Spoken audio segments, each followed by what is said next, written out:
Dans cette vidéo, nous allons voir comment le diable a attaqué et a pris plusieurs chrétiens en captivité.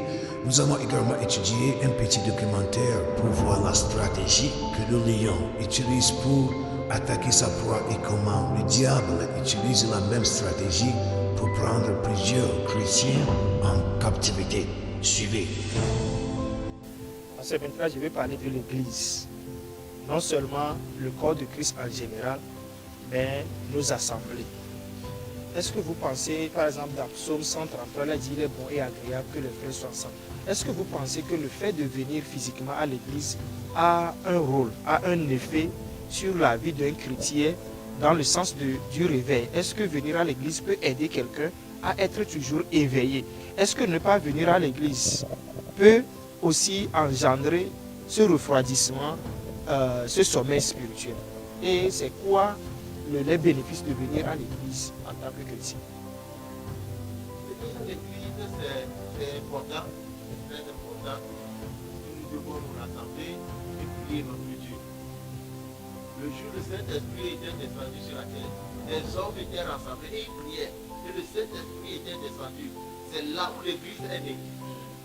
Donc, si quelqu'un dit aujourd'hui que nous ne pouvons pas aller à l'église, nous devons, non? On dit je suis l'église à la maison. Moi-même, je peux prier chez moi à la maison. Tu peux prier chez toi à la maison, mais c'est important que nous nous rassemblons. C'est important que nous nous rassemblons pour prier ensemble. La Bible dit que c'est là que Dieu fait quoi? Il envoie la bénédiction. C'est là que Dieu envoie la bénédiction. Quand les frères se rassemblent pour prier, quand les frères se rassemblent pour prier à Dieu, la Bible dit que Dieu répond. Donc il est important que nous nous réunissions ensemble. Pierre seul n'a pas prié pour que le Saint-Esprit descende. Jean seul n'a pas prié. La Bible dit qu'ils étaient 120 dans la même chambre et ils priaient. Donc c'est très important que nous prions. Ne dis pas que non, tu es l'église, ou on t'a fait ceci à l'église, donc toi tu ne vas plus aller à l'église, tu vas rester chez toi à la maison prier. Ah, c'est encore une stratégie du diable. C'est une stratégie du diable pour t'éloigner de tout point de te frapper. Alléluia. Amen. Quand vous voyez, souvent je regarde la vidéo des lions sur YouTube. Quand les lions ils veulent attaquer les buffles, qu'est-ce qu'ils font? Ils essaient d'écarter un individu du troupeau afin de l'attaquer. Parce que quand il est dans le troupeau, il ne peut pas l'attaquer. Parce que le troupeau constitue quoi? Une protection.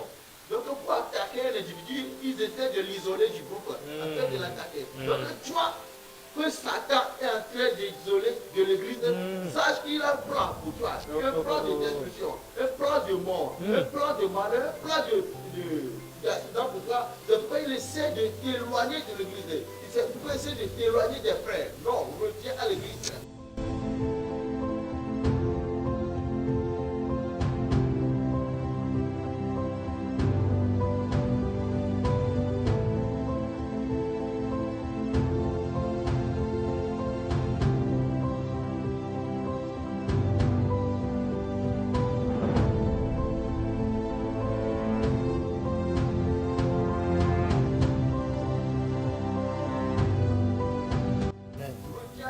Parce que l'église, c'est quoi? La vie dit que c'est le pouls de Christ. Donc Christ, il reconnaît l'église.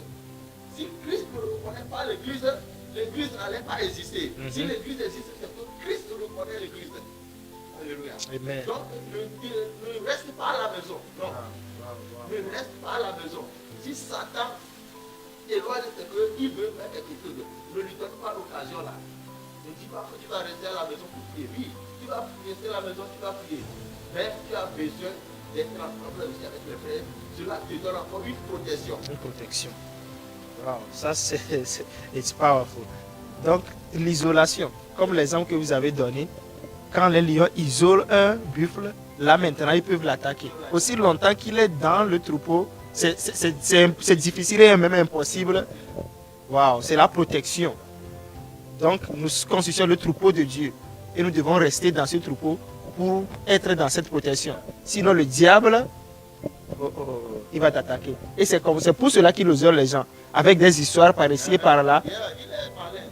Il va créer quelque chose pour t'énerver, pour que tu t'éloignes. Et il a l'occasion maintenant pour faire Et progressivement, toi, tu vas en arrière. Et ta foi diminue. Tu vas dire que tu vas rester à la maison pour prier. Peut-être tu ne vas même pas prier. Même lire la Bible est devenu un fardeau pour toi. Bien-aimé, allons à l'église. Peu importe là où tu es, peu importe là où tu te trouves, je crois qu'il y a une église dans ton coin, dans ton lieu, quelque part. Ne reste pas à la maison. Va à l'église. La Bible dit c'est là que Dieu envoie la bénédiction et la vie.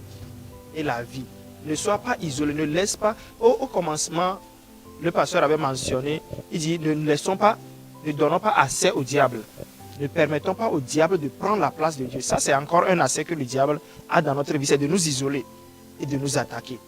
Alors, prépare-toi pour aller à l'église ce dimanche. Et je vais t'inviter à venir à l'église. Tu as l'adresse sur l'écran, juste viens à l'église. Maintenant, parlons toujours de l'église, pasteur.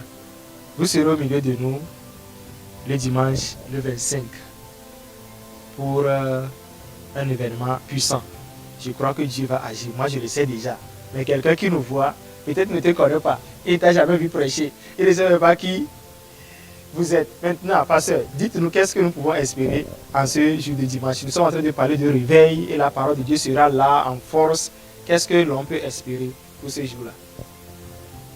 Ce jour-là, nous pouvons espérer qu'il y ait un changement, un nouveau changement dans nos vies. Amen. Et nous allons parler des ossements desséchés. Et toi, qui rien ne marche, toi qui la vie spirituelle ne va plus, viens le dimanche le 25, au thème temps. Tu vas retrouver ta vie de prière. Amen. Tu vas retrouver un nouveau feu. Amen. Pour recommencer ta marche avec Jésus-Christ, pour recommencer ta marche avec le Seigneur Jésus, tu as besoin de ce groupe-là. Donc viens le dimanche le 25 là. Nous serons ici, nous allons prier. L'Esprit de Dieu sera à l'œuvre. L'Esprit de Dieu va agir.